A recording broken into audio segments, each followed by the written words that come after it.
Okay, so good morning, everybody. My name is Chantel with the At Home Experience. Thank you so much for joining me today.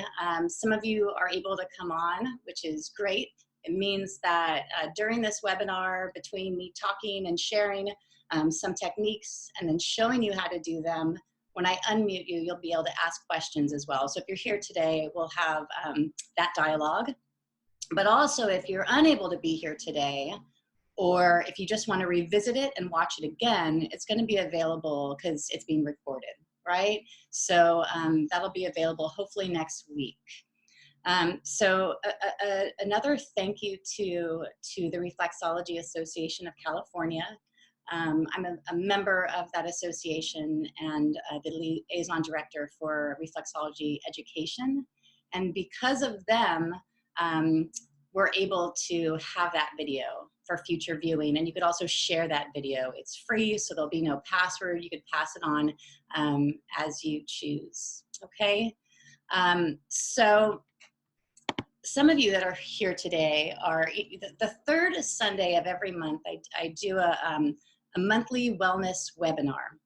And for each month, we do a different topic. So one month it's the lungs, another month it's the lymphatic system, another month it's heart, thyroid, and the cardiovascular system, for instance.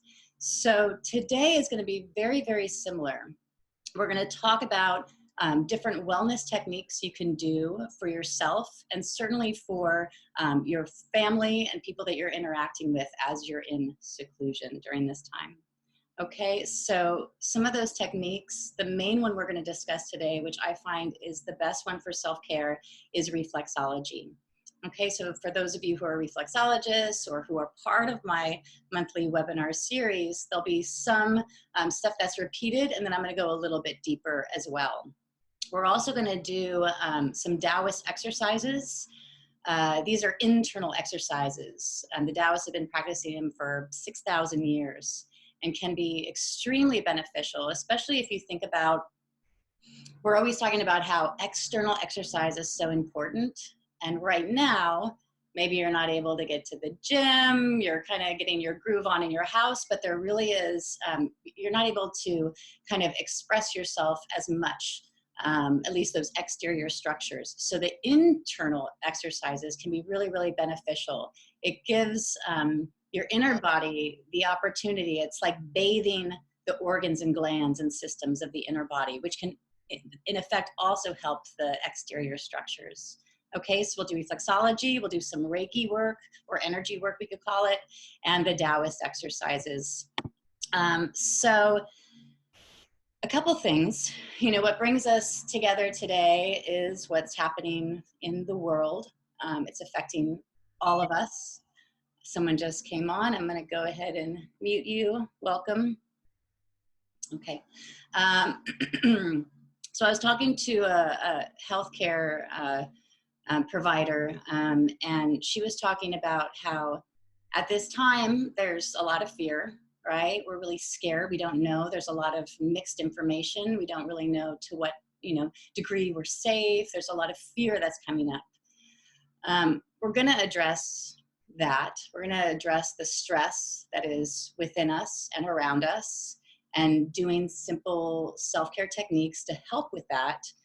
But one of the things she brought up, which I hadn't thought of before, is the amount of abuse that might rise. And by abuse, I mean alcohol abuse, I mean domestic violence, child abuse. The reason why she brought it up, and the reason why I think it's important to bring up here, is we are now inside, right? One of the most important things to me is balance, right? Having a balanced life. A balanced life means that there's a certain amount of time we have at home.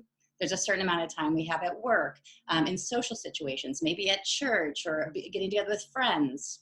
So when we are now forced to kind of be in one place all the time with people that we're not in one place all the time with, suddenly it can bring up a lot of tension. We're already stressed, and now we're around people that can maybe get our goat.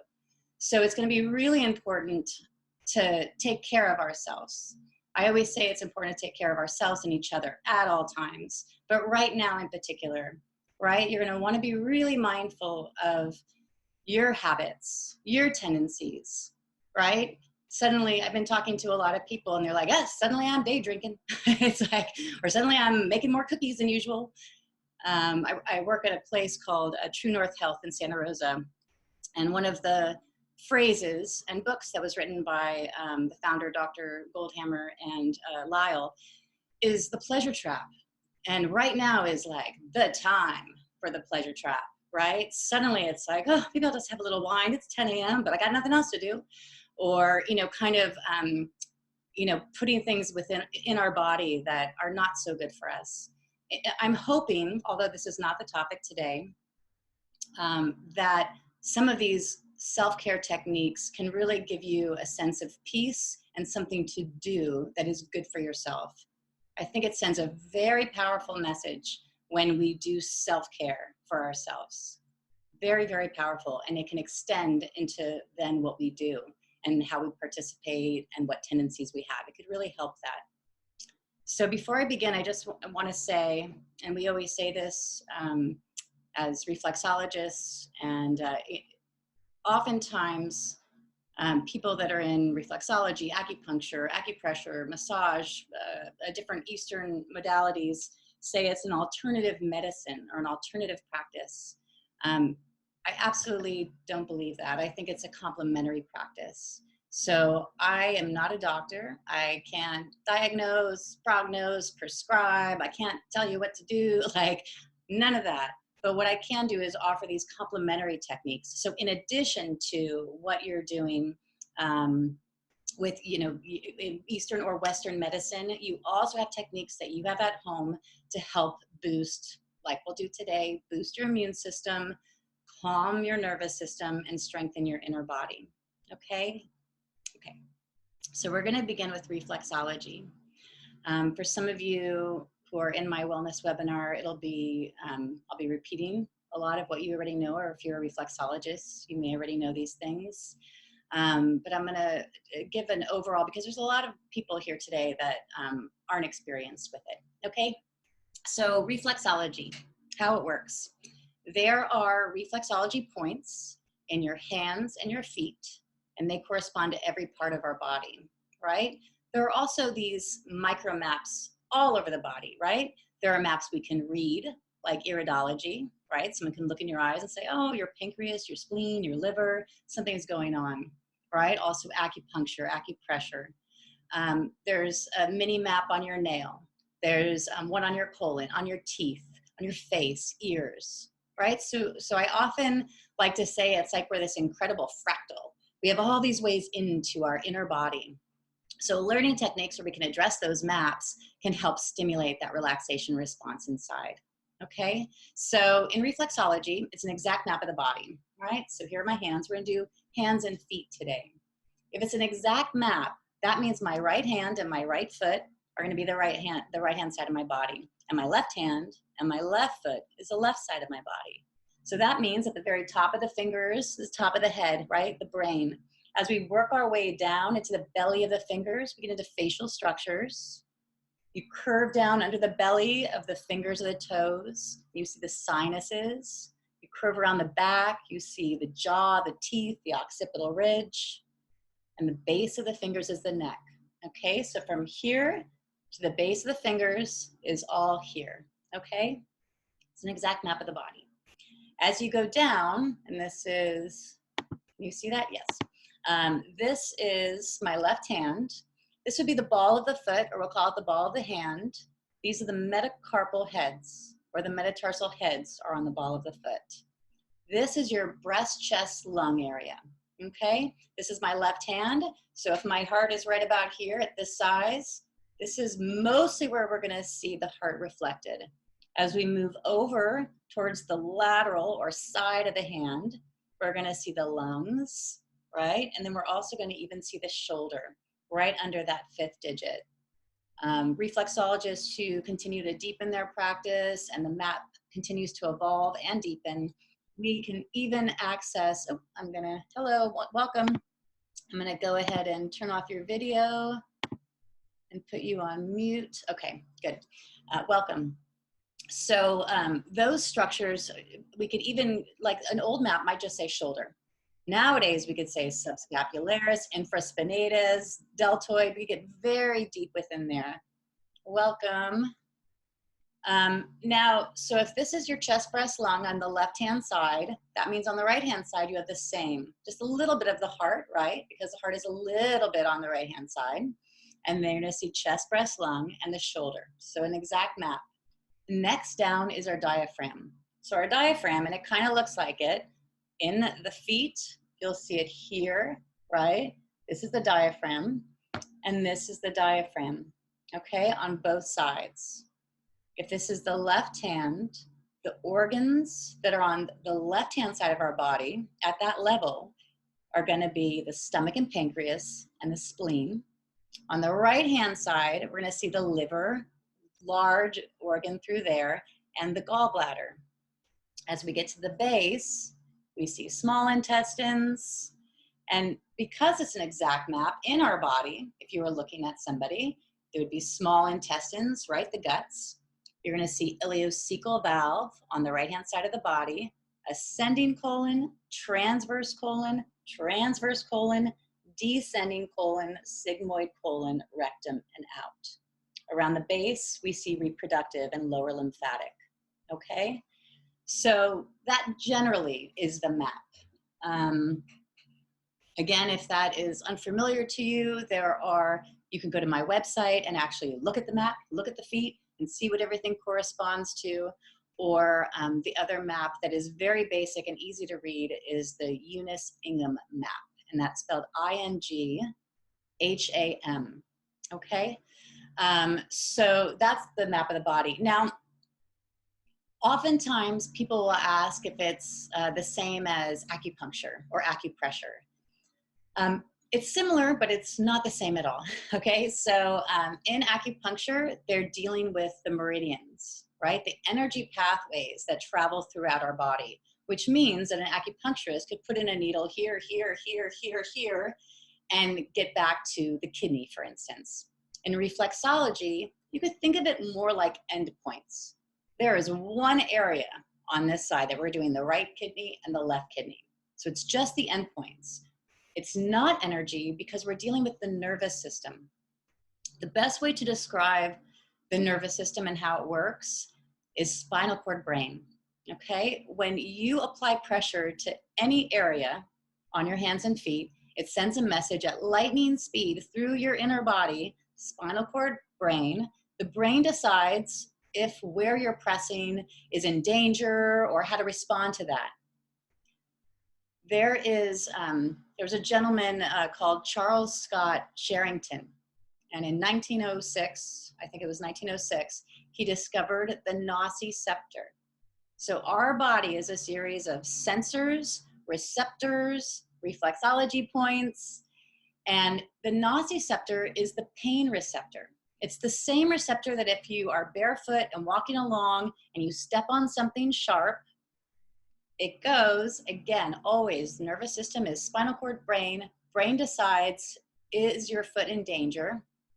If it is, if there's the possibility of pain or a puncture wound or something, it's gonna pull away. It's gonna have a motor response. It's gonna pull away. In reflexology, we don't wanna press that hard because we don't wanna have the tissue move away. I believe it's like, I think in many ways, whether we've kind of cultivated ourselves to believe that pain is good or no pain, no gain, when you create pain, you're creating a kind of micro trauma. Whether intellectually you think you are or not, there's a micro trauma happening to your tissue. So I encourage you to be more gentle with yourself, and when doing the techniques that we do today, the reflexology point is just below the tissue, just below the subcutaneous tissue. So I only need to go just that deep. And when I do that, instead of going deep, deep, deep and having a motor response, I'm gonna go just deep enough. It sends a message, spinal cord, brain. And then the brain, instead of sending a motor response to pull away, it's gonna send a message back to the area in the map I'm working on, and it's gonna have a sensory response. or what we call a relaxation response, right? When you press, if I press here and I'm pressing on the adrenal gland, which we'll learn today, it's going to send the message, spinal cord brain, back to my left adrenal to have greater blood flow and relax, right? So many studies have been done about reflexology and this relaxation response. Just one session, past 15 minutes, for instance, is going to kick somebody into what we call a parasympathetic state, a relaxed state. That's where healing takes place, right? It also lowers blood pressure, lowers blood sugar. So at this time, you know, we're, touch modalities are kind of on hold right now, right? As we are staying at home. So you can do it to yourself, or you could do it to your partner or someone you live with, and create that parasympathetic response. So I'm just going to say one more thing, and then we're going to move into more like the workshop portion of this webinar. When we go around in the world, and I'm in the state right now, we go around in the world in what is called a sympathetic state, the sympathetic nervous system. That state is you're going to work, you're a little stressed out because your boss is kind of mad at you, you're having an argument with your partner, you're in traffic, it's the holidays, it's me right now because I'm excited to teach you.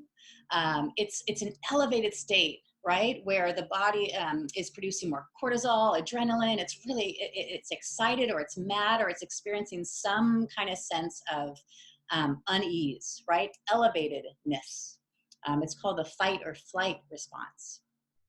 In reflexology and in the energy work we do today and the Daoist exercises, we're trying to get our body out of the sympathetic state and into the parasympathetic state, the parasympathetic nervous system. When we are there, healing can take place, right? This is why sleep is so important. This state also happens as we're falling asleep and when we're in sleep, okay? I'm going to unmute everybody just very quick, and if there are any questions about anything I said, you could ask now, and then if not, we're gonna go into reflexology technique and some points that you could press for stress, for immune system, and for strengthening the inner body. So I'm gonna go ahead and unmute everybody for a moment. Does anybody have any questions? Yes, I do. This is your mom. Hi, Mom. My question is, when you said the digits on your hand, there are those below your fingers, there are those bones. When you said to work on it, do you mean on top of the bone or under the bone? Perfect, good. So every single part of the hand is going to be reflected to something, right? So generally, this whole area, we'll call it the ball of the hand or the ball of the foot, you would actually want to work every single part of that tissue. So because this is heart, and then it goes into the lungs and the scapula and the muscles of the shoulder and the bones, etc., you would actually want to work every single area. You can just work across, and I'll show you the technique soon, or you can work up and down. If you have, we're going to talk about lungs today, right? If you have anything, asthma, anything relating back to needing more lung support, this is an area that will be really important. Yeah, unfortunately, you keep going in and out. Oh, hold on one second. So I'm going to mute everybody just for a moment. It's just because there's lots of sound going on. So to answer your question, you're going to want to work this whole area here. So it's not just going to be on the bones. Every part of the body is reflected in every part of the tissue. So if the heart is here, I'm not going to want to just press on a point, even though they're called reflexology points. They're actually more like reflexology areas. So you're going to want to do the technique and really detail that whole area for the heart, or really, really detail that whole area for the lungs, or the shoulder, or the scapula, etc. I hope that, does that answer your question? I'm gonna unmute it. Yes, that did. Thank you. Okay, good. Are there any other questions? Yeah, the homunculus, I was just finding out about that as this part of your brain. I was wondering if it's the same that you're talking about, the brain, you called it something, the brain, spinal cord brain. Yeah. Are you talking about the hypothalamus or the hippocampus or the? No, there's something that maps out your pain responses in your brain. I thought it was called the homunculus. No, homunculus. Maybe I don't know. But you know, does it get confused sometimes, this brain map that you're talking about, spinal cord brain? Because sometimes the injuries that we have are having pain responses that are far away from the locus of where everyone thinks the injury is. You know what I mean? I do. So there's two things I'm hearing. I'm going to go ahead and mute everybody so I don't go out of sound. So there's two things that kind of can be talked about here. There are many different parts of the brain, and they're responsible for doing different things, right? So we have, I say just the brain, right? We're keeping it pretty general. But actually, you're right. There's the pituitary gland, you know, the master gland of the endocrine system. It's producing not just, you know, hormones, but sending messages to other glands to produce hormones. There's the pineal gland, responsible for producing and regulating melatonin, very important for sleep. There's the hippocampus, responsible for memory, creativity. The hypothalamus. I mean, there's so many different parts of the brain. So you're right. When I say spinal cord brain, I'm kind of like breaking it down really simple. But what's actually happening is it is communicating with different parts of the brain. And every part of the brain, some of them overlap, but most of them are responsible for certain things, right? So, you know, we have a part of our brain that's in charge of reproduction and sexual response. Appetite, right? Controlling temperature in our body, right? So you're right. There's very different parts of the brain. If you were to work with, we won't be able to get to it today because it's too detailed, but national board certified reflexologists who have not just gone through their 200, 300 hours initially, but continue to do continued education, especially with, you know, there's incredible master reflexologists out there that are teaching us where all the cranial nerves are and how the vagus nerve has a response on the heart and the digestion. You're going to want to, ultimately, if you want a reflexology session, you want to work with someone who knows all those things. It's just going to make it so the session's more detailed. I hope does that answer your question a little? Yep. Thank you. Okay, good. Any last questions before we go on into the more workshop-y? Well, I have one more. Okay.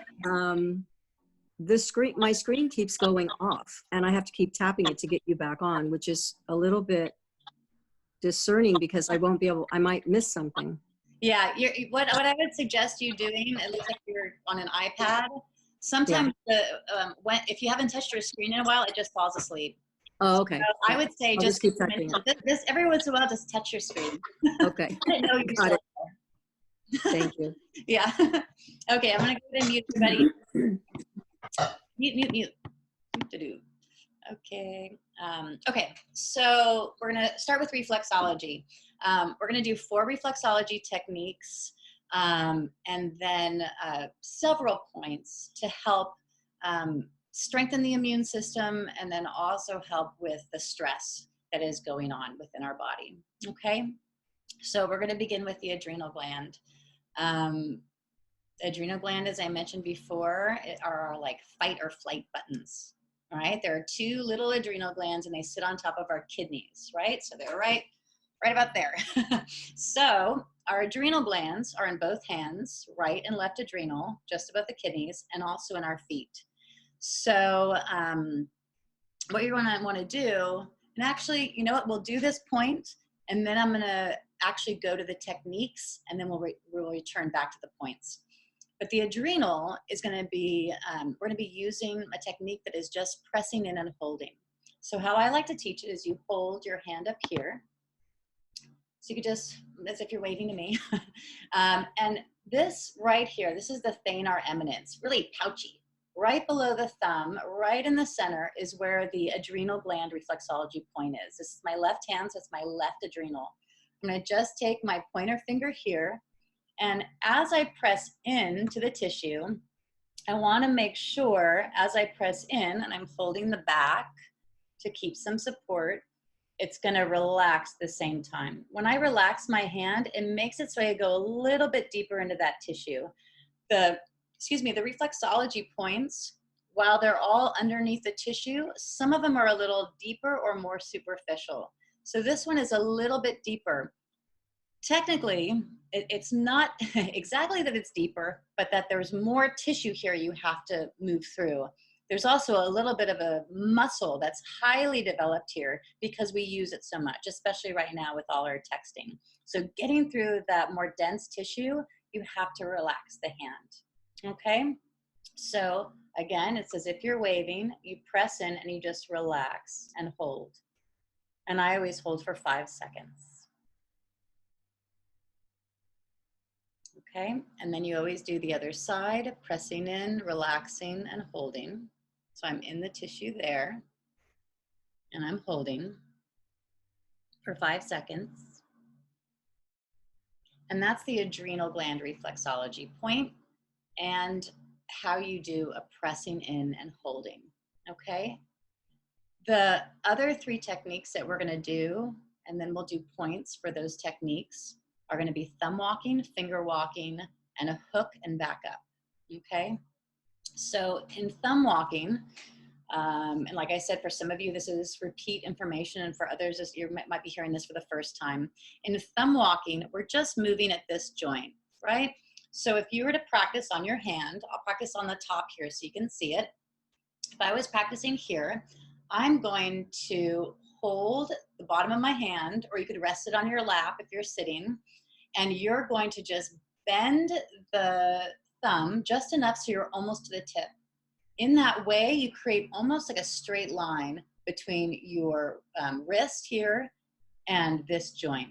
So I'm pressing down. It's a medium pressure, medium light pressure is fine too. You're gonna unbend, but you're not gonna unbend all the way. You're gonna unbend just a titch. So that unbending is just like that. So you're actually still bent. And then you're gonna bend again, slightly unbend, bend again, slightly unbend, bend again, slightly unbend, bend again, slightly unbend. You're not gonna wanna hold it up here like I am so you can see it. You're just gonna have it in your lap. So if you have it in your lap, this is nice and relaxed. Your elbows are at your sides. There's no reason to have to distort your body in any way to get to that point. Because remember, you don't have to go very deep, you go light. So if I was practicing on this palmar aspect, right, the palm of the hand, or the plantar aspect of the feet, right, the bottom of the foot, I would just go in, and then I undo a little, and then I bend again, unbend a little, unbend again, bend a little. It's called thumb walking because, and I'll speed it up really quick so you can see, if I were walking and I'm bending and unbending, you'll see I started at the base of my hand, and now I'm at the middle of my hand, and now I'm moving towards the base of the fingers. So it's called walking because we're actually kind of inching our way up. I like unbending a little because then when I go back into the tissue, I'm able to get every little nugget of the area I'm working on. So oftentimes, and reflexologists that have been working for years have a tendency to undo too much and go back down. So in that way, you're just going 1, 2, 3, 4. My feeling is you just missed all the goods between those 4 times that you pressed in. So when you press in and you undo a little and press back down again, I want you to keep them so little that instead of doing 4 passes, 4 little points that you press, you're getting like 50. So in that way, if you really want to detail like we want to today with different organs and glands, you're really going to get into that whole part of that organ or gland, right? So if we're detailing the liver, we want to get every single part of the liver, right? We can't access the liver from our outer body. You can a little bit in visceral massage, right? Someone can get in there and kind of massage that organ. But if we're doing it from the nervous system and from a reflexology perspective, we're going to want to detail it in this mini map. Okay, so that's the thumb walking. Finger walking is the same thing. In finger walking, and I think really the biggest difference is you do finger walking because it's going to be better for your body mechanics. So if I'm thumb walking here and I suddenly want to change to here and get to the top of my hand, I'm not going to distort my body and continue to thumb walk. Instead, I'm just going to switch to my finger, right? So you're just moving, bending and unbending the thumb. You switch to the finger, and in this way, my shoulders are really relaxed and my elbows are at my sides, right? So I could very, very easily just go around, for instance, the base of my hand, around the wrist area where the reproductive system reflexology points are, right? So we have thumb walking, finger walking. In finger walking, you could either do just one finger, two, and kind of back it up with that second finger, or you could even do three in a row and do a larger pass. So if you don't have a lot of time and you just want to do that whole palm, you could do all 3 or 4 fingers. This kind of in and out, when you bend and unbend, when you unbend, it's a slightly less pressure. There's still pressure there, but it's slightly less. When you do that, what you're doing is creating what we call alternating pressure. Alternating pressure, Eunice Ingham, the woman I mentioned earlier, who has the map that is very, very simple to read. It's usually the map that most reflexologists learn from. In that map, well, not in that map, she discovered that it was with alternating pressure that we were able to kick more easily into the parasympathetic state, right? So if it was all deep, deep, deep, deep, deep, deep, we're going to be in that sympathetic state, fight or flight, really fight because there's tension and trauma happening in the tissue. So we want to like either run away, pull away, or fight. If we go alternating and keep it a light to medium pressure, the tissue can relax, and the person receiving, whether you're giving it to somebody or you're giving it to yourself, you relax in the tissue and you relax here. You're relaxed. Okay? So thumb walking, finger walking. We did the pressing in and holding. And the last one is hook and back up. The hook and back up technique I usually don't teach, but I wanted to teach it today because it's going to be really good when we're looking at the spleen. The spleen you could also press in and hold, but the spleens, right? So this is our right and our left hand side of the body. The left hand side is where the spleen is. In order to get into that place, you could do a press and hold, and I'll be more detailed in a moment to show you where it is. But you could also press in, and right as you start to, like you have the back area and you're pressing in, right as you get into the tissue, you actually back up. So instead of just pressing in and holding, I'm actually going to pull away. So I'm going like that. I'm going into the tissue and pulling away. The hand doesn't come with me. The hand remains in one place. So when I pull away, I'm getting into like, it's like I'm hooking in and I'm backing up. Okay? So that's the hook in and back up. If you have questions about any of that, just write them down. I want to dive into the areas of the body that kind of like a protocol I could give you of areas you can press to boost your immune system and help with stress. And then once we do that, I'll open for questions again. Okay. So we did the adrenals, right? Which is right here, pressing in and holding, pressing in and holding. That's for 5 seconds. In the way the body works, remember how I was saying the pituitary gland it's the one that sends a message to the adrenals to produce cortisol, for instance. That's one of the many things that it does. So if we want to address the adrenals, we need to address the pituitary as well, because the pituitary is also communicating with the adrenals to have that response. Okay, so the pituitary is in the brain, head of the endocrine system, and it's going to be right in the center of your thumb. So it's right where that swirl would be, right? If you have a fingerprint, it's going to be right at the center of that swirl. And you're just going to press in and hold. And again, always trying to relax the tissue and not like keep it taut. You want to just relax the tissue, press in and hold. And again, I always, for this one too, I like to count to 5. and counting up. So you just go 1, 2, 3, 4, 5. And then for good measure, I want you to do every single finger. In this way, I find it extremely meditative. The act of counting up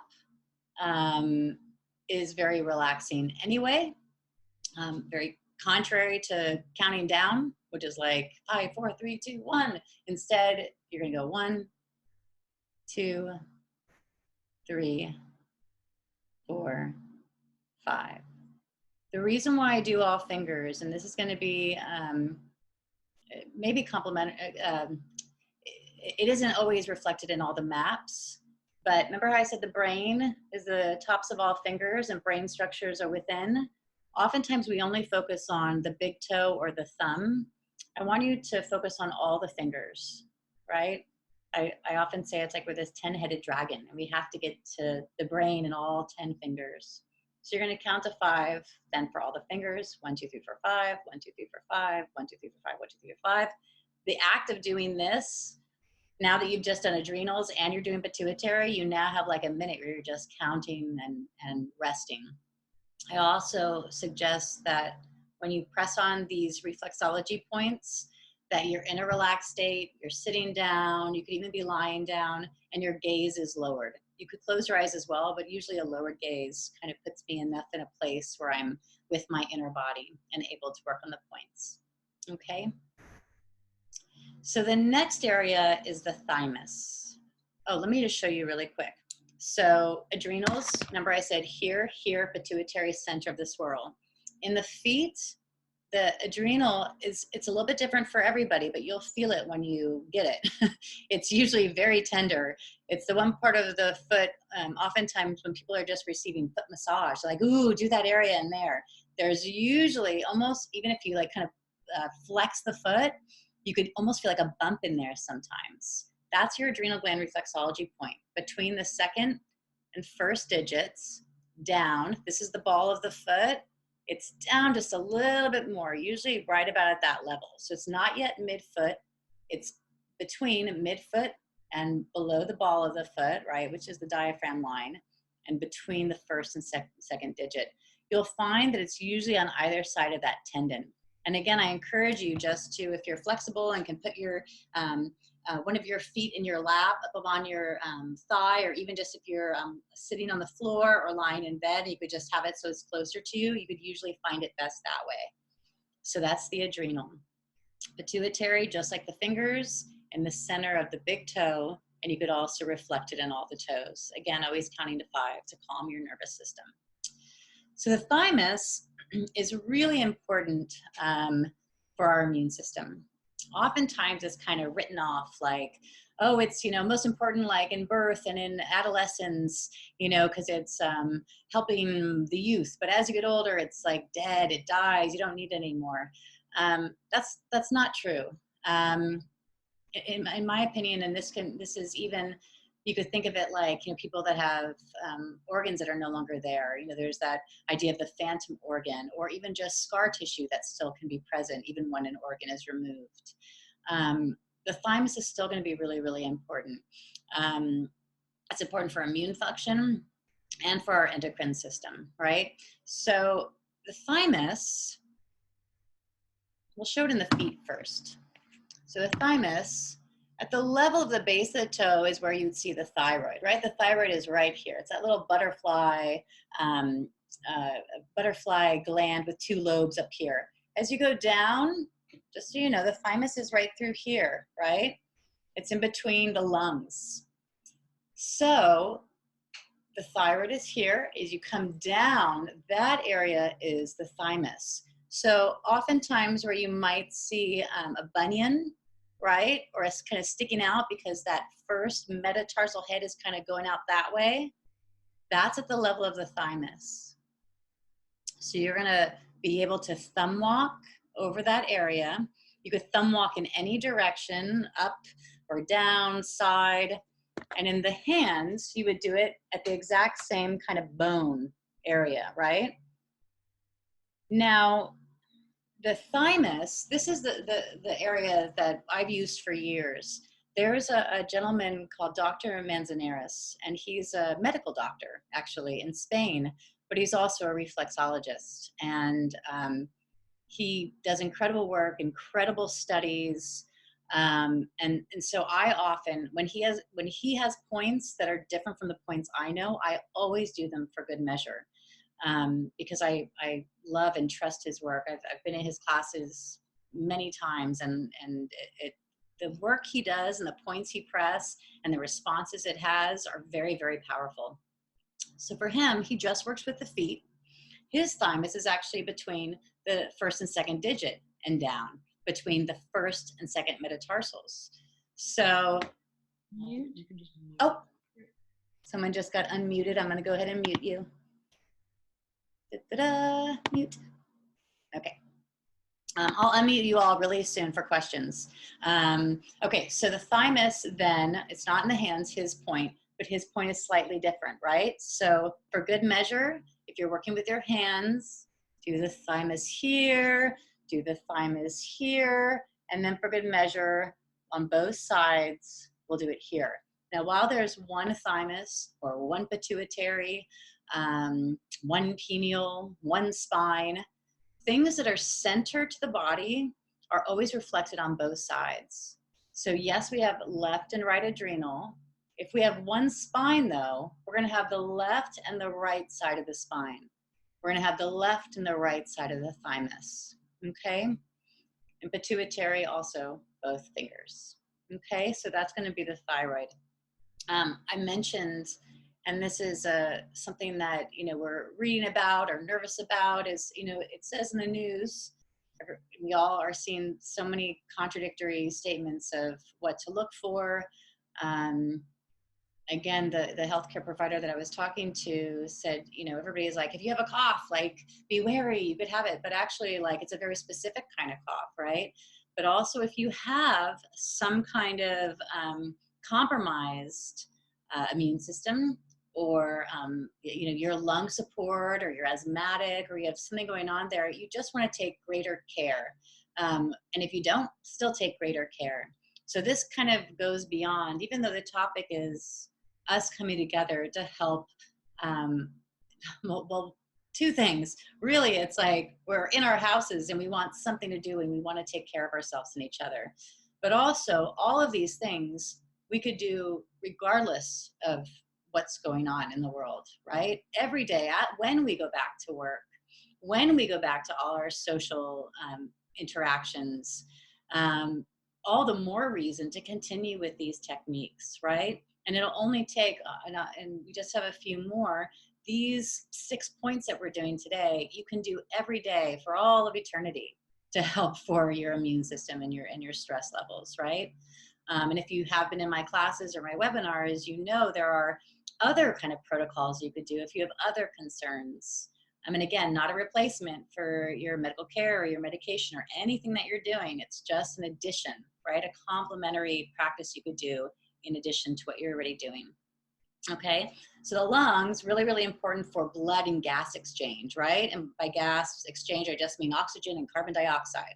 So this whole area here, this interplay between the heart and the lungs is really, really important. And we're going to see as we move through other points that blood is very, very important. Clean, fresh, revitalized, recycled blood is going to be very important for keeping the immune system really, really strong and healthy, right? So the lungs, remember I said they're here over this whole area, the ball of the hand or the ball of the foot. This whole area you're going to do for lungs. If this is in your lap, right, you're going to be able to, let's see if you could see it this way. If this was in my lap, I could thumb walk over this entire area where the ball of the foot or the ball of my hand is.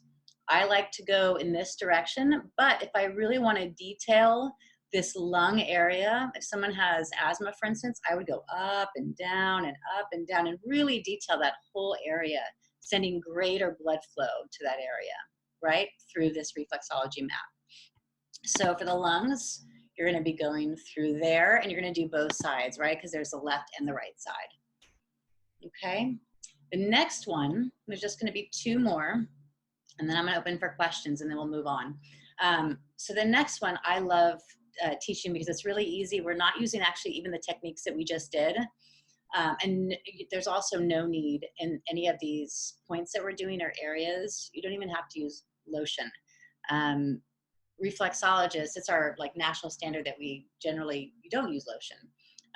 If you are using a tiny bit of lotion, it helps with a little bit of the glide, and it'll help with this next technique, but it's not necessary. So for your upper and lymphatic systems, for boosting the immune system, you're going to want to milk the fingers and toes. That's what we call it, milking the fingers and toes. So there are these webs between your fingers and toes, and in between those webs is where your upper lymphatic area is. Okay, and to milk, you're simply coming in like this, applying pressure, and then pulling up. You would do the same with the toes, pressing in and pulling up, pressing in and pulling up. Excuse me. So you would, and it's going to be different for everybody, right? For some of us, the feet aren't easy to access, so doing the hands will be easier. So you press in and hold. You could also just press in. So I'm just below the web. This is the web. I'm just below it is where I begin, and then I pull up. Okay? So you could do that for all the fingers and all the toes if you like. The last area is going to be the spleen. Remember, this is the area I said hooking in and backing up will be good. So for the spleen, also very important for the immune system, right? The spleen, I always think this is like one of the areas of the body that we forget about. It's like one of the organs that we're like, oh yeah, the spleen. We always remember the liver. We usually remember the pancreas. The spleen is like this tiny little, organ here, and it filters our blood, right? It's really, really important. This is where, our red blood cells are recycled, white blood cells, platelets are kept and stored, and blood, especially like good blood, is going to be really important in fighting infection. So the spleen is in between the 4th and 5th digit. It's just below, see where those metacarpal heads are? You're going to go down almost to the mid hand, and you're going to press in. And remember, you find that point, you're holding the back side, and then you pull away. So you're hooking in and backing up.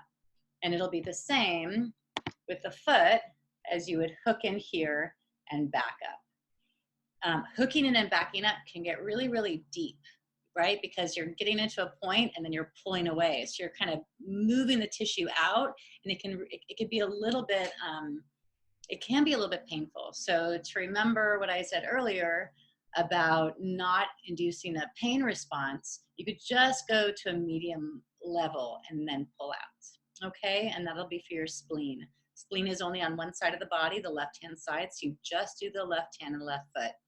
And remember, it's not necessary to do the feet and the hands. You could just do the hands or just do the feet. That's absolutely okay. I'm going to go ahead and unmute everybody. So if there's any questions about reflexology, the areas, the points that we did, we could ask now, and then I'll mute you again and we'll move on. So I'm going to unmute you. Are there any questions about anything we just did? It's your mom. Can you hear me?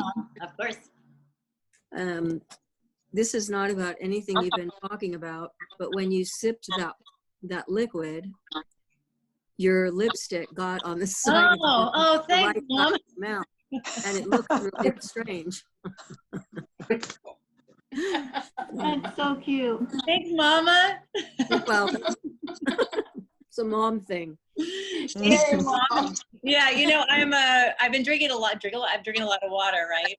And today, I put lemon in it and oregano oil and chlorophyll, which is why it's that way. But yeah, thank you very much. You're welcome. Well, welcome. Someone just came on. I'm just going to turn. Oh, hello, beautiful human I haven't seen in a long time. I'm going to stop the video just so. Oh, it's good to see you. So are there any questions? And for the person who just joined and anybody that, join later, the video is going to be available. So you'll be able to watch from the beginning. Okay, so are there any questions about reflexology, how it works, the points, the areas we pressed, anything at all? Chantel, I do. Okay. Okay, so for the past few years, I've had lots of tension underneath my right foot, and I believe it's due to just chronic injuries on my right ankle.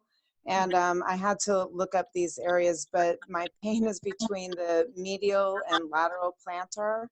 And so what I sometimes do, So she's talking about the right foot, so everybody can see. This is the medial, is midline to the body, right? The lateral is the outside, right? Below that pinky. This is lateral, medial. And where are you feeling the pain? so like the border between the two, so just put your a little bit higher, yeah, like a little bit to the right and lower. Yeah, just like now you've gone out, I can't see you anymore. Okay, yeah. Yeah, So, closer to like that area, and if you go to the big toe big toe. and then and go down and a Uh-huh. little bit to the left. Yeah, right there. Yeah. So what I've actually been doing Mhm. is sometimes when I'm at night for my migraines and my neck problems, I sleep on my back. And so, you know, my foot is in that position of being on my back and I feel a lot of tension there and it's uncomfortable. So what I do, and I'm wondering if this is safe and I'm affecting organs this way, is I take the big toe of my left foot and I massage in that area. And I feel like there are lots of knots and it's really crunchy. You know what I mean? And so Yeah. I'm like massaging that area and I'm thinking, oh, I wonder what organs this represents. I wonder what I'm doing to my organs, but it feels so good. I keep doing it. Yeah.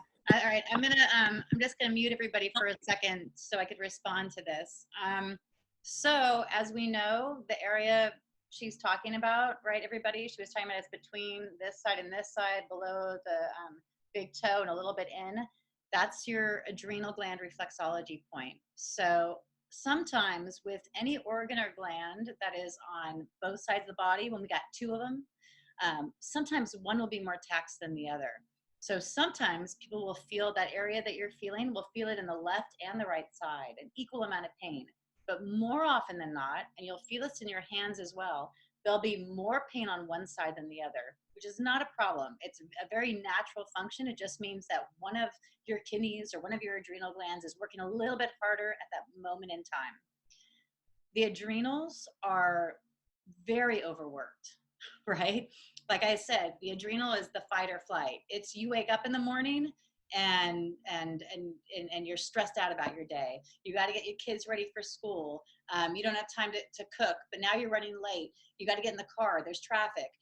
You get to work. Your boss yells at you. You get home and the kids are late. There's like so many things. So we live in a state of constant, what we call the sympathetic nervous system.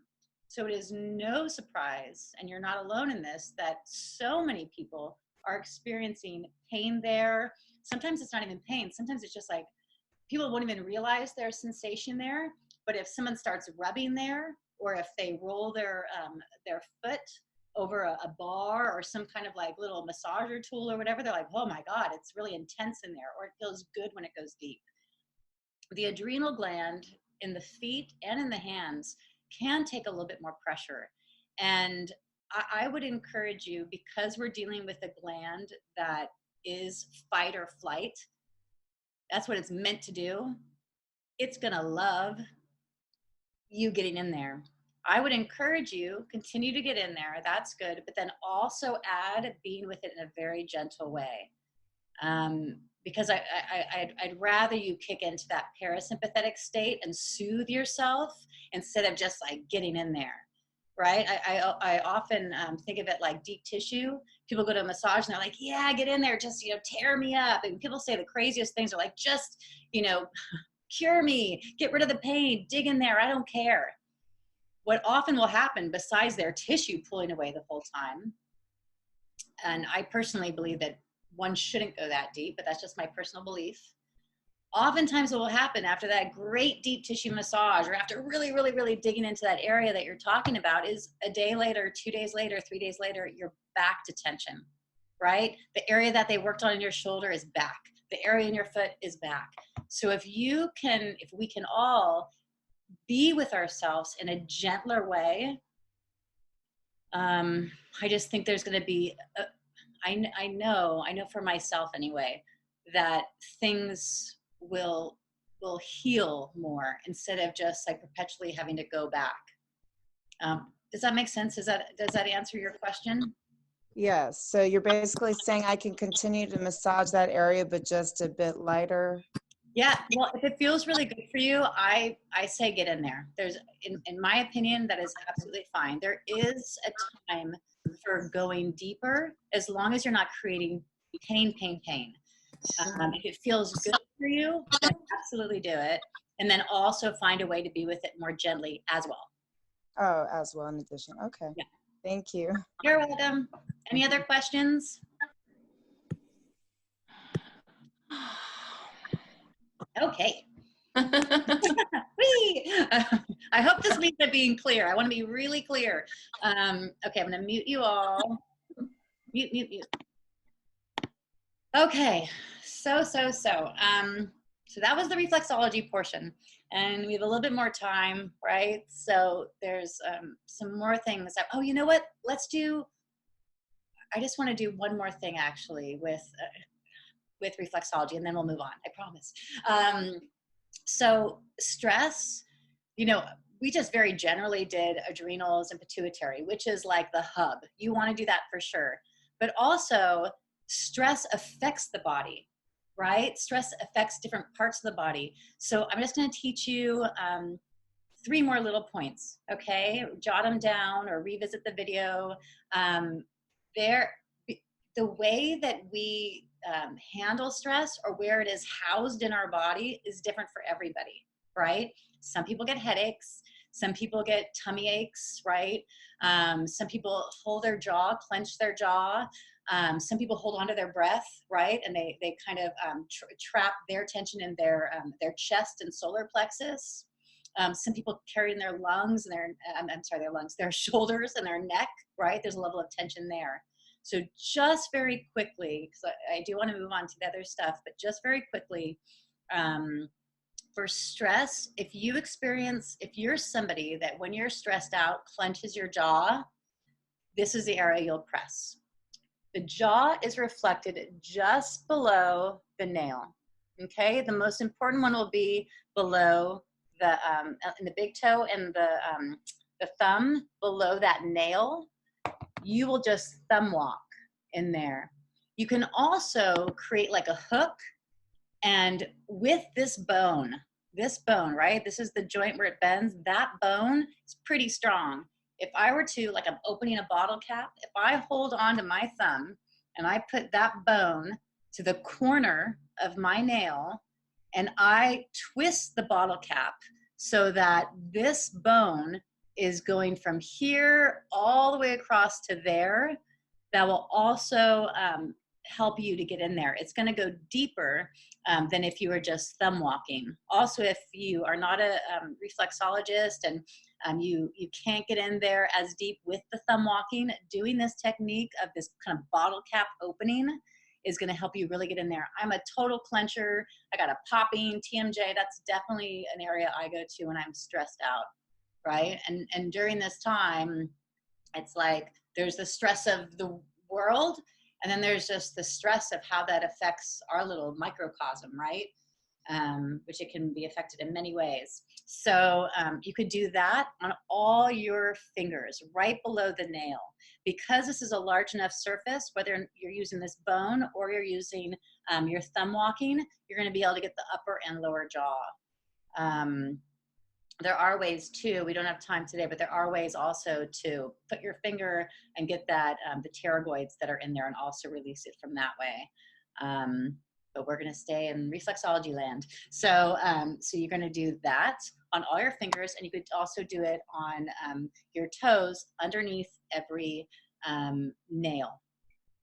If you are somebody that when you're stressed, it goes to your gut and you get a tummy ache, in a very, very general way, because it really isn't our focus today. The digestive system, though it begins here, I would like you to focus just on like the gut. So underneath, this is, remember your diaphragm reflexology area. all below there, you're going to have stomach, pancreas, spleen, small, large intestine, liver, gallbladder. These are not all organs that are making up your digestive system. Some of them are accessory organs, and others are doing other stuff.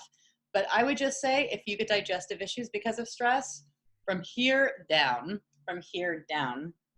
and like Allison was saying, this whole area can feel really, really delicious. Whether you're doing the reflexology technique or what she was talking about, where she has one foot like this and she takes her big toe and rubs. It's one of the best things you could do. I was working with a yoga practitioner, and we were, and also another dear friend of mine who's a Pilates instructor, and we were trying to figure out what are the ways you can like access reflexology in bed. And we created a whole routine about how to do reflexology when you're lying down using just these. And one of the techniques that we did was using that technique that you were talking about. So, if it's if it's the digestive system, from here down. And I would just suggest the thumb walking is the best. Even if it feels kind of odd right now, like you're not really sure how to bend and unbend, just keep on practicing. Yeah, that's how you get to Carnegie Hall. So thumb walk, that whole area, if you experience it there. If you're someone that experiences it in your shoulders and neck, your shoulder, remember, is under the, well, technically it's just this fifth digit if you're dealing with that outer shoulder. But if you go in a little bit, you're going to get into scapula and rotator cuff muscles. So underneath that fourth and fifth digit, over this whole area, but it also happens to be where those metacarpal heads are, or your metatarsal heads, right? Under this whole area is shoulder. And I would even do the top. So you could do top, side, and bottom, right? Which is the plantar aspect, or on the hands, on the palm, the lateral aspect, and the top. If you work further down still, you'll get into arm and knee and hip and other structures, but that would be for the shoulders. And for the neck, it's just the base of all the fingers and toes. You could also do that, like the opening of a bottle cap kind of thing, where you go and hold it back and you just go around the entire circumference of your thumb, right? So I'm going like this, turning the bottle cap. The emphasis is on the in, because if I'm using this bone and I'm holding back here, I want to go from this area to that area wherever I'm working, whether it's on the jaw, that's also going to get your teeth and gums, reflexology area, or the neck. So you come here, and I'm going to move my hand as well, just to make it easier, so I go around the circumference of every single finger, and that's going to be for your neck and shoulders.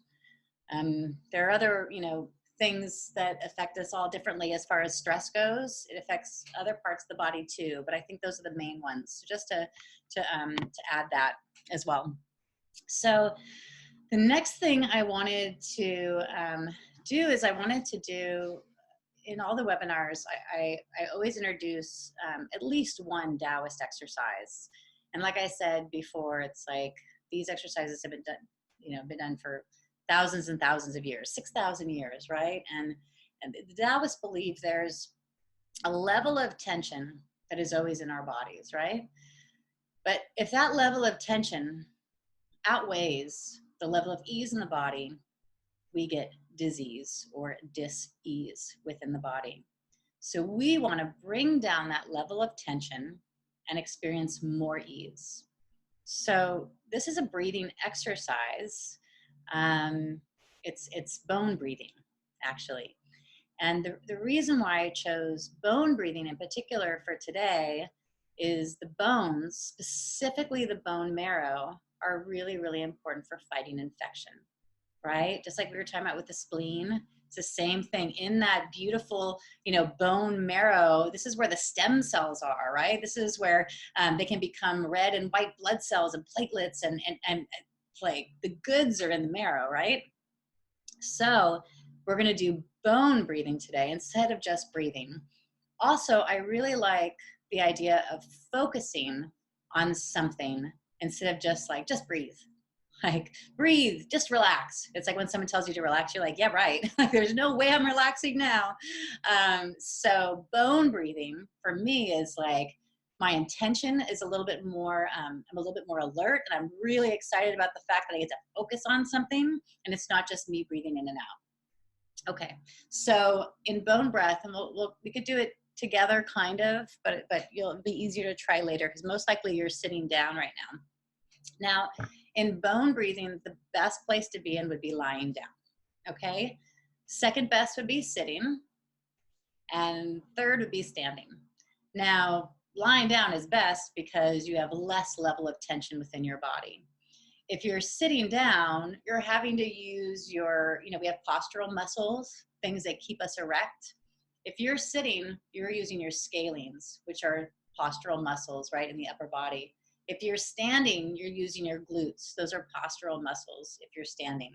So you can imagine if you're lying down, I mean, scalenes are tricky. We'll just say, like, if you're lying down and on your phone, you're affecting your scalenes, right? This is why if you're in bed, best not to use your phone because you're really affecting these postural muscles that are already overworked as it is, okay? So you're lying down or sitting. You're going to, if you're lying down, your arms will be at your sides, your feet will be uncrossed and just, a couple inches apart, kind of hip width, and your palms can be slightly upturned, okay? You could close your eyes or have them just lowered.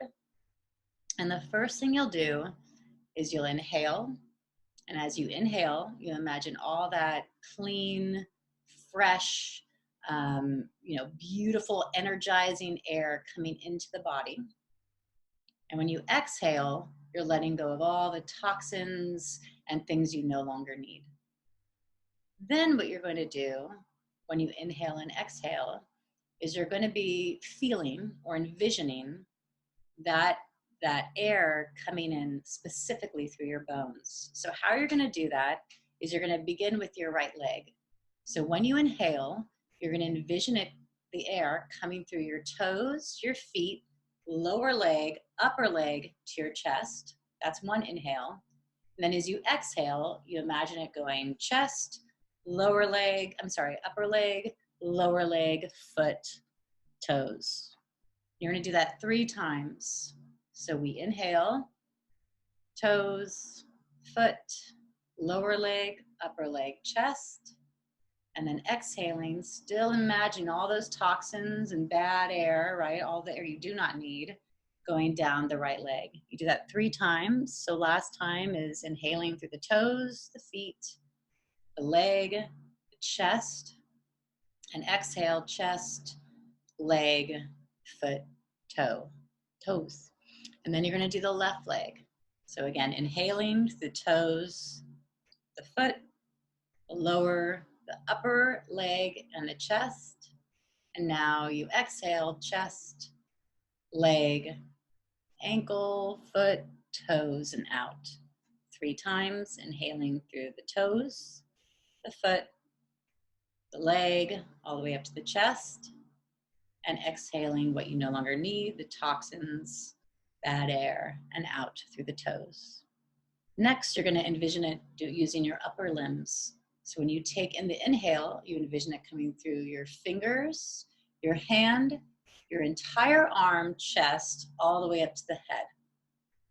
Goes back to the chest, arm, lower arm, hand, fingers out. 3 times. So again, inhaling through the fingers, hands, arm, chest, head, chest, exhaling, arm, hands, fingers. You do the other side, inhaling through the fingers, hands, arm, chest, to the head, exhaling, head, chest, entire arm, hands, out through your fingers. And 2 more times, inhaling through the fingers, hand, arms, chest, all the way to the head, and exhaling to the chest, arms, hands, and fingers. Maybe one more time. I can't remember if we did it 2 or 3 times. Inhaling through the fingers, the hands, the arms, chest to the head, chest, arm, hand, fingers, and out. Okay, so that's bone breathing. Like I said, the reason why I find breath is so important, right? If we have something to place our attention on, it can just help us even more, right? And especially because we want to really today look at our immune system and our blood health and making sure everything is just like circulating and the lungs are working and that exchange of blood is happening and the spleen and the bone marrow is all involved. That for me is going to help boost the immune system as well as the points. Okay. So the last thing we're going to do today before we close, and then we'll open for last questions as well, is we're going to call it energy work. I'm a Reiki master, so I do Reiki, but for our purposes, it's really just a matter of harnessing energy and using that energy or that warmth that can be generated within the hands and placing it on the body. So in Reiki, it's really a matter of harnessing that energy, and we do either hands-on or we just hover above, or we even do long distance Reiki where we send Reiki energy. For our purposes, we're going to use our hands, we're in our homes, and we're going to harness that energy and use it on specific areas of the body. So you're going to rub your hands together to generate heat. You won't always have to do this. The more and more you get in touch with harnessing that energy, it's really a matter of putting yourself in a place, and you won't necessarily have to create friction to generate heat anymore. So you're going to do that. And you're just going to do 4 areas. I recommend sitting down. When we all go back to work and are at desks and what have you, this is a really nice thing I find to do at a desk. So the first thing you're going to do is your hands. You could do one of 2 things. You could either place them in prayer and rest them. Your arms, your elbows will be resting on a table, and you could place your hands in prayer and place it right at your forehead. You would do this if you were alone for 1 to 3 minutes. For our purposes today, we're just going to do a couple breaths for each area. If you don't feel comfortable for whatever reason placing your hands in prayer or in this position, you could also just place your hands on top of your head like this. Your eyes will be, as always, closed or your gaze lowered. So you've generated heat. You're going to place, I'm going to do the one in prayer, but remember you could do the top of your head too. So I'm going to place my hands in prayer right at my third eye or forehead. I'm going to take a couple breaths. The next thing I'll do is place the base of my palm right over my eyelids. So this whole area will be here. So I'm going to place that over my eyelids.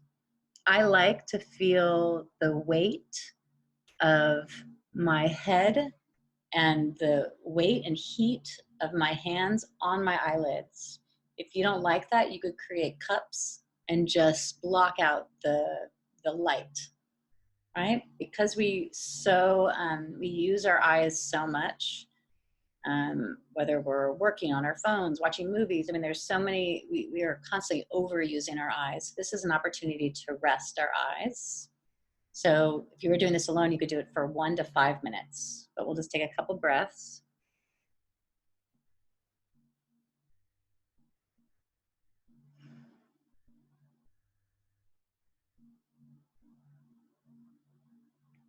Next, you're going to take your hands and go to the occipital ridge, like remember the back of the head here. We have the occipital ridge here. The neck and neck muscles are all here. Many muscles, especially those of the upper back, connect through our neck and connect onto the occipital ridge. And we even have fascia that kind of comes up and over here. So the tension that is held back through our neck is really important to help release. So once you've done the prayer to the eyes, you're going to take both hands. And this one, whether you're doing it with me now or later, is just going to be for a couple breaths because you're going to be stretching the back of your neck. So from a side view, I'm going to be doing this. Can you see that? Like that. So I'm arching, I am creating a curve in my cervical spine through here and using my hands, and they're still resting, my elbows on the table, and I'm going down and stretching my cervical spine. After a couple breaths, I'm going to bring them forward and onto the thymus area, which we spoke of, to the lungs. And then with my hands, I'm going to take that energy and push it out through the rest of my upper and lower body. So I'm going to brush down over my breast, my tummy, my thighs, my shins, and if I could reach at the top of my feet, or just brush out if you can't reach. Then we end with 3 strokes. The right hand to the left shoulder and out the fingertips.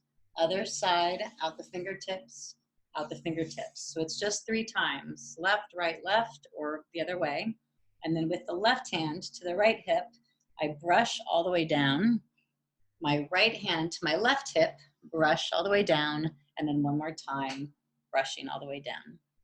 So in Reiki, we often will use that technique to brush off and let go of, I don't believe in, I believe energy is energy, not bad energy or good energy, although sometimes that's the best way to describe it. Sometimes we're like, oh, it's bad energy. It's just kind of easier to say that, but energy is just energy. Our interpretation can, it comes into play and is important, but isn't necessary in this, what we're talking about here. So we're going to do it together. Remember, we're going to harness the energy first. We'll do it together just as a couple breaths each position. We'll do prayer or head, right? Here, eyes, back of the head, and releasing down and stretching that back cervical neck area, coming to the thymus, the chest, and then brushing all the way down. Now, when I go from the back to the front of the thymus, I like to release my head back. So since it was just here curled in with my chin to my chest, I like to do the exact opposite and stretch this whole area so that by the time I get to my chest, to my lungs, my head is still back and I get to curve down as my hands stroke the body and go down to the feet. Okay, so you almost are creating a little bit of a body roll there. So it is best if you're sitting in a chair and for this particular exercise, okay? So we're gonna do it together. Generate heat.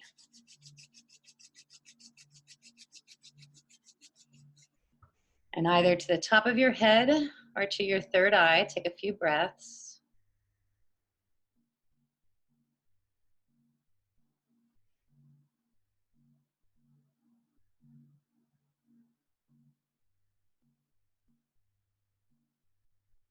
Now placing the ball of the base of your palm over your eyes, a few breaths.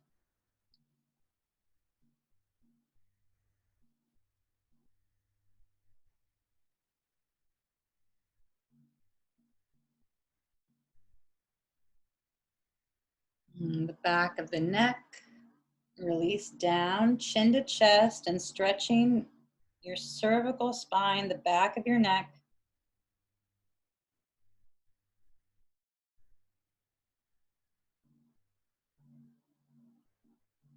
Coming forward to the front of the throat, the thymus, reaching back to the chest and the lungs. This is really good for opening all through here. And now brushing down the body and rolling down to the feet. That's the end. Now we brush off whatever excess energy. One side, second side, third side. From the hip, one side, second side, and third side. Okay? So that exercise, like I said, I find I like to create routines that are generally based in situations that we find ourselves more in. So this kind of protocol, this way of being with yourself, I really think of it like the break you take at the office when you're at your desk.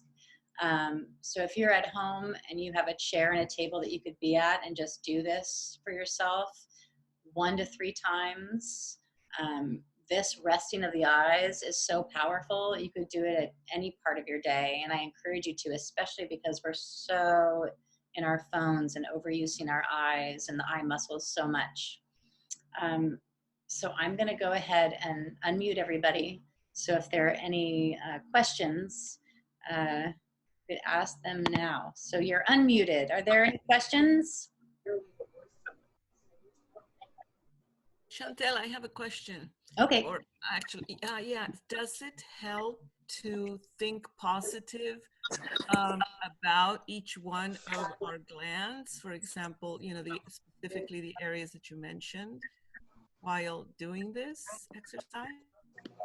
Yes. Like thinking that we are bringing health and light into our body, you know, specifically the glands. Yes. Good. Okay, I'm going to go ahead and mute everybody just to answer your questions so everybody could hear.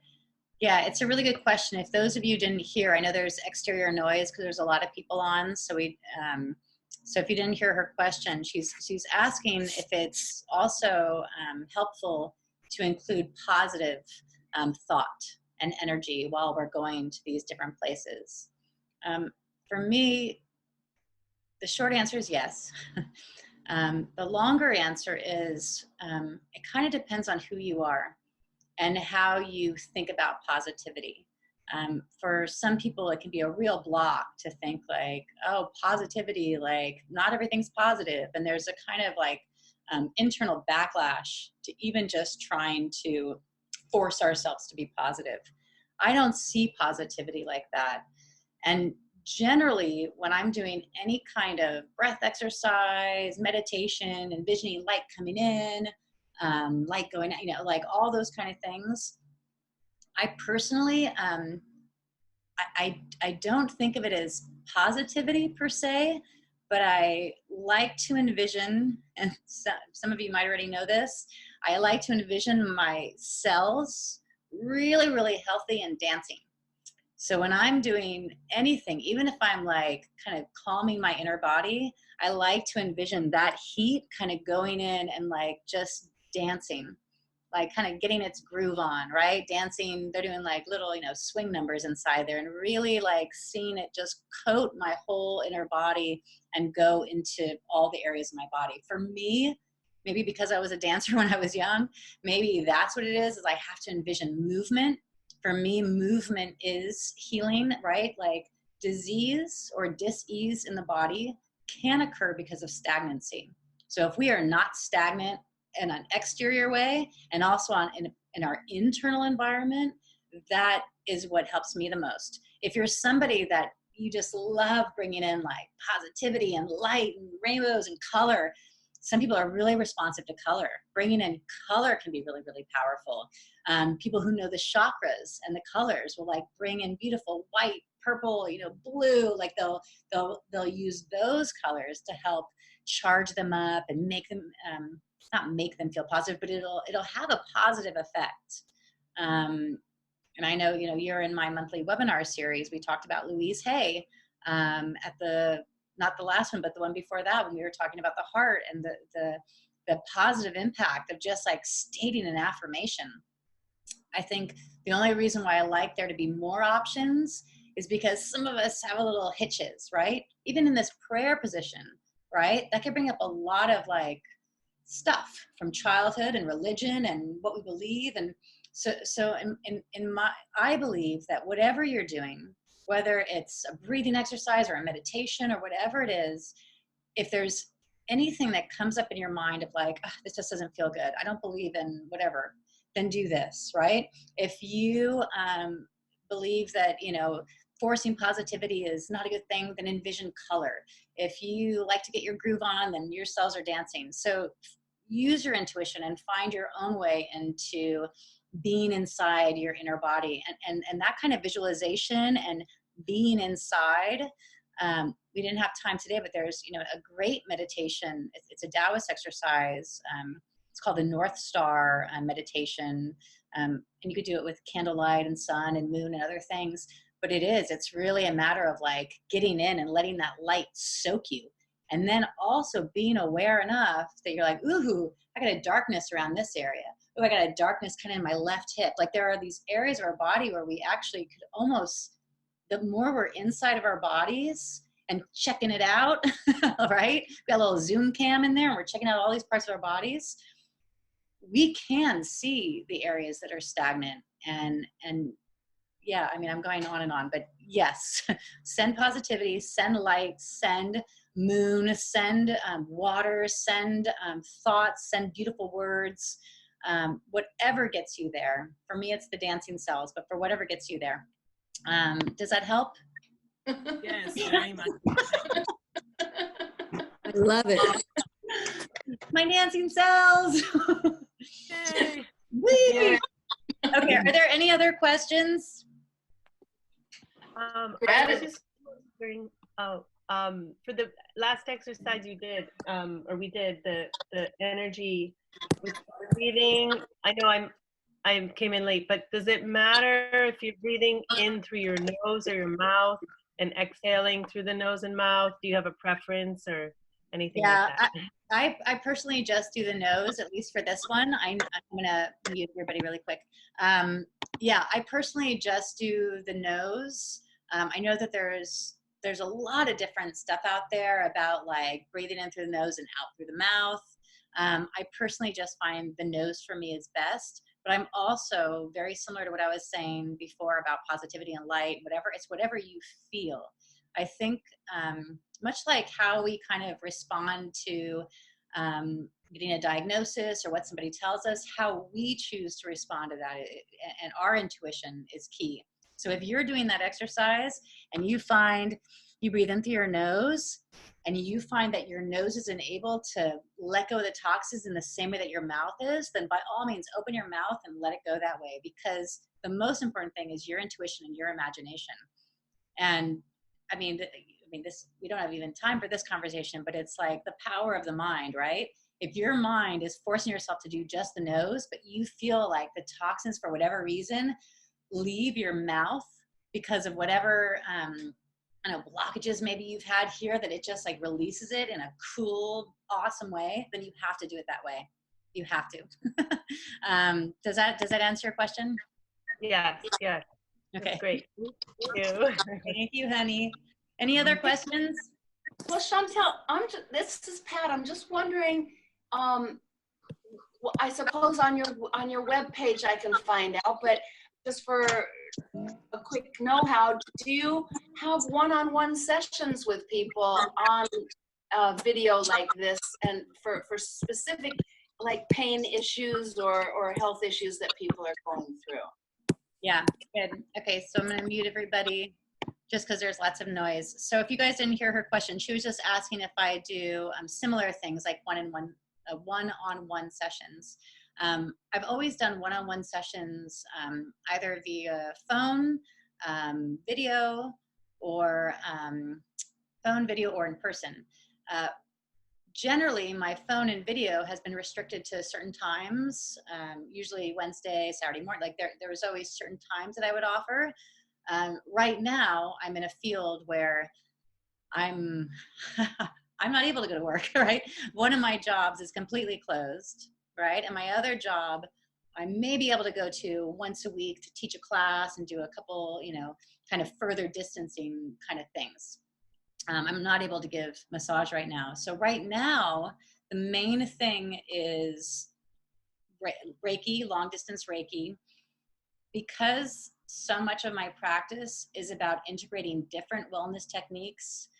Specifically, it's almost always with reflexology, Reiki, sometimes acupressure points, meditation, breathing, visualization, that sort of thing. That's kind of the thing I love to do most. That's what a session would look like. On my website, there's a tab that lets you know about the monthly wellness webinar series I do. That's the third Sunday of every month. They're $20 each. They're an hour long, very similar structure of what we did today, but every month is a different topic. So, you know, January we did creativity and sleep, and we actually got a lot into like the different brain structures, right, that have to do with creativity and sleep. And then we talked about other things. Another one was about the lymphatic system. I mentioned these earlier. Another one, we just did one on reproduction, on all phases of pre-menstrual, post-menopausal, like fertility, all things related to that. So every month we do that. That's on my website. Those are $20 each, or for the year you get a discount and get the whole 12 pack. We're going to be going into number 8 next month. There's also something about the long distance Reiki sessions I'm doing right now. I find those are best at 15 minutes. Right now I don't want anyone to feel alone or turned away. So I kind of created a little link to PayPal that basically says, if you want a long distance Reiki session for 15 minutes, it's free.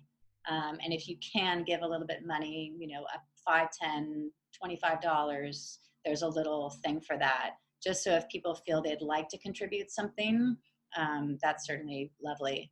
I mean, I think at this time, and I'm sure you've seen it through all your favorite, you know, friends and restaurants and body workers, we're not making money right now. So if there is, you know, a contribution you want to do, buy a gift certificate, or, you know, get a session, or if you like these webinars and you want to be part of that series, that's on my website. So yeah, absolutely. You know, I encourage you to go, and please join me. I would love it. But also I want you to feel, the main goal is I really want you to feel supported, and like you have something to do and something to learn during this time that nourishes you. Is that good? Slaving away at this lunch. I need you both to behave. Oh no. Oh mama. I hear a mama. Oh my gosh. I hear a mama. Kids are driving me crazy. I'm trying to make lunch. I'm sorry. I didn't realize. No problem. No, this is perfect. Actually, it's exactly what we're talking about. It's hard. You are at home all the time, but I mean, I'm sure there's a lot of people on this call. We all can relate. I want them to work it out, but then after a few seconds of them not working it out, I'm telling them. I understand. I understand. So maybe later you guys could do all this together. I just want to thank everybody so much for being here. I'm going to go ahead and mute everybody just for a second. I want to thank you again for spending this. We went over the hour. Thank you for being here, and for just like being present and learning stuff. And I'm just so grateful that you chose to spend this time with me. Thank you again to the Reflexology Association of California. They also, you know, I have the webinar series I do that's on my website, and there are videos for that, certainly. But the Reflexology Association of California, we also do these webinar videos there, and there's a whole bunch there. I did one on the totally on the digestive system. Victor Archuleta did one on the outer ear. That's really great for self-care. That's there.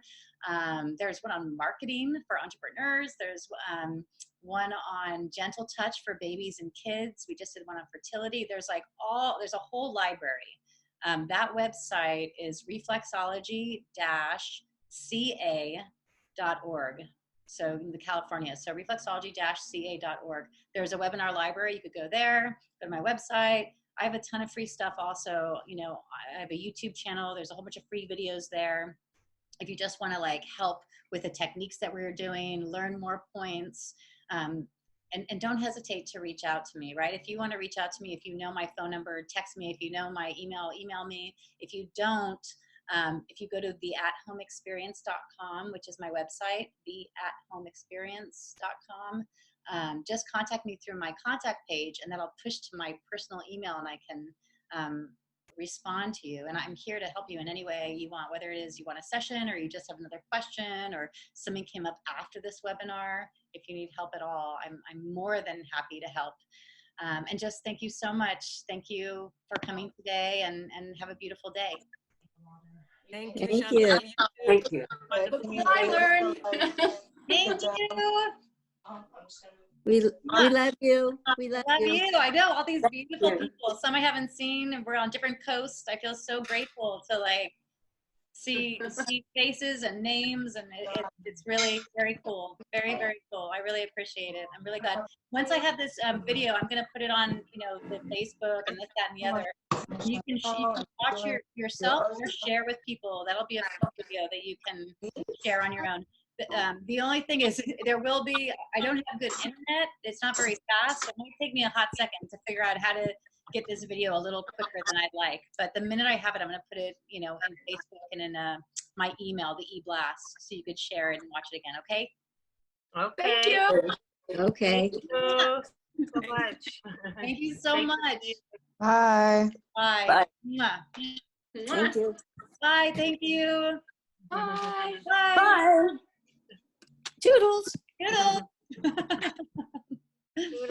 Paula.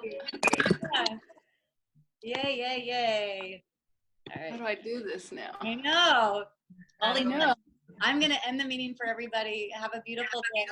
It'll also push you out too when I end the meeting. So, mwah. Okay. Thank you. Bye. Bye.